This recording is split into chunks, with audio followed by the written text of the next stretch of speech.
Hanggang ngayon, usap-usapan at di pa rin natatapos ang pag-ship sa tambalang Katden o Catherine Bernardo at Alden Richards. Kasunod ito ng sweet moments ng dalawa sa mga nagdaang birthday party ng aktres.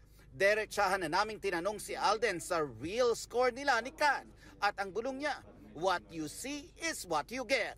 Hindi naman daw kasi nawala ang friendship nila ni Catherine over the years, kaya't ang nakikita raw ng mga tao sa social media ay ang pagiging natural lang nila sa isa't isa. I was invited and syempre it was part of her birthday celebration, so with friends and family.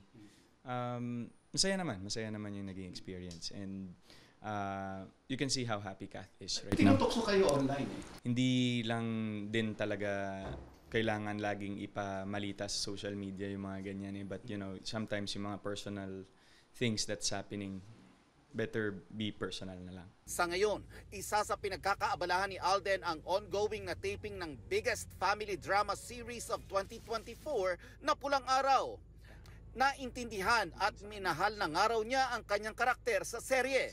First time niya ring maka-eksena si Kapuso Drama King Dennis Trillo. Ganun pala siya, medyo mabigat siya, kaya nga medyo malat ako ngayon kasi a lot of shouting, a lot of emotional scenes. First day namin nagka-eksena ni Kuya Dennis. Wow.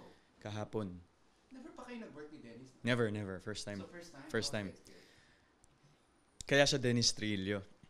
Yun. I mean, nakita ko yun kahapon. Kasi ang hirap din ng role niya. Mahusay talaga. Idol din talaga si Kuya Dennis.